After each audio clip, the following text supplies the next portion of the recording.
soy del equipo de Aldo y bueno, me tocó hablar sobre la experiencia que tuvo mi abuelo con el Ixtabay.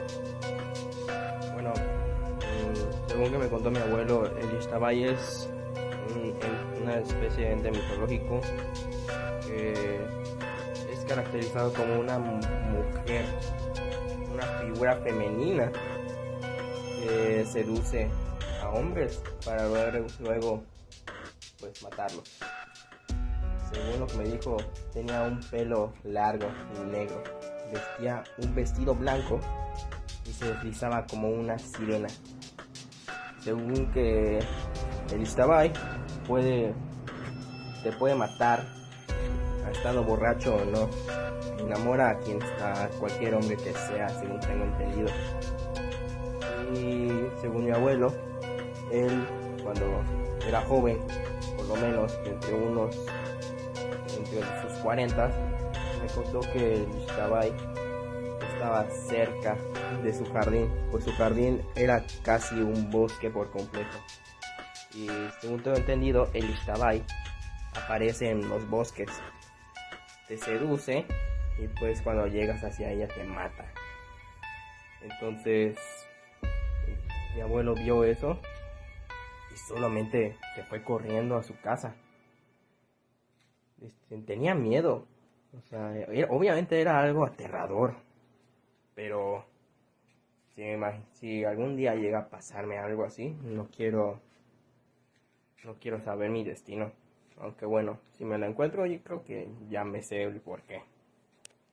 Bien, ¿no? Muchas gracias. ¿A ti quién te contó la historia, compañero? Mi abuelo me la contó hace años. Compañero, ¿quién te contó la historia? A mí me la contó un vecino. ¿A ti, compañero, quién te contó la historia? Me la contó mi abuelo hace muchos años. ¿Y sobre qué trata tu leyenda, compañero?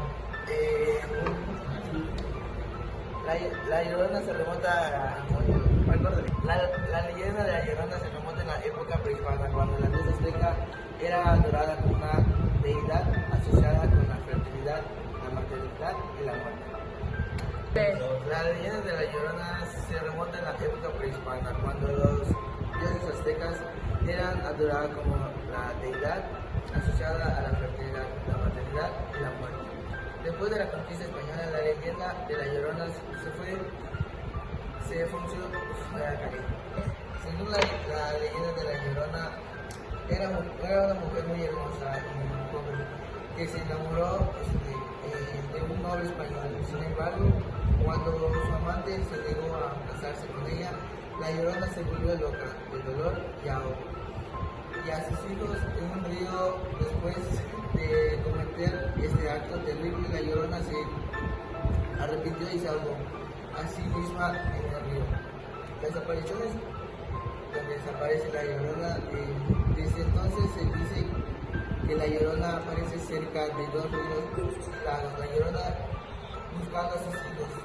Su aparición se considera un mal presagio y se dice que puede traer a la persona hacia el agua donde puede ahogarse. Compañero Aldo, ¿de qué trata tu leyenda? ¿Ya? En este noticiero igual hablaremos sobre el origen de los aluches. Los aluches,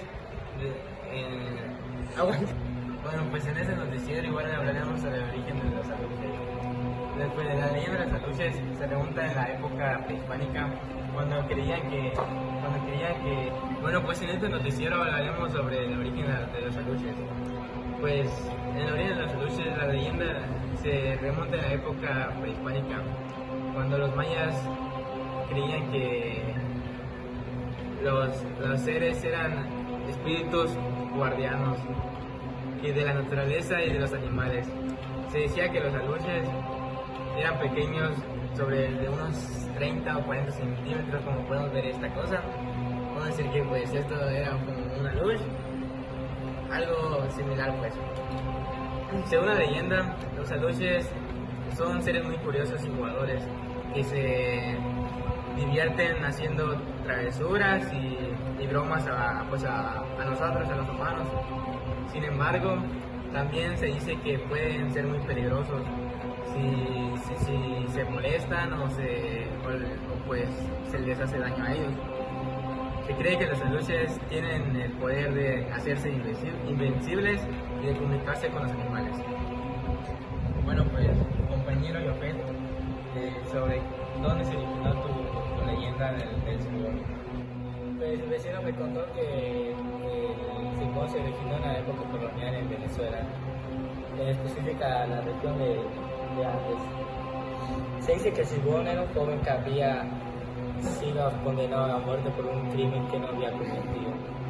Su historia tras de la leyenda fue que, según la leyenda del Silbón, era un joven que había sido acusado de matar a su padre, aunque era inocente. Fue condenado a muerte y ejecutado. Después de su muerte, su espíritu se convirtió en un ser negativo que buscaba justicia para la muerte incluso.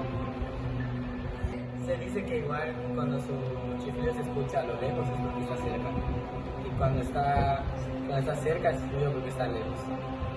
Compañero Ernesto, ¿qué opinas sobre tu leyenda que te contó tu abuelo? Me parece muy interesante, ya que muchos no conocen la historia sobre la leyenda. Compañero, ¿qué opinas sobre tu leyenda? Se hace una historia. Se me hace una interesante historia. La historia se me hace muy interesante, ya que es muy ficticia. No muchos lo conocen, más que en Venezuela y partes de México. ¿Y tú qué piensas de la historia? Bueno, pues a mí la leyenda se me hace muy interesante, ya que pues los aluches están en casi todas las partes del mundo, y como podemos ver mi compañero igual ha visto aluches, como yo también he visto aluches, ya que son muy fáciles de verse por acá, y pues igual su leyenda es muy interesante, porque igual le podemos, como se dice, podemos dar ofrendas a ellos, y es muy interesante.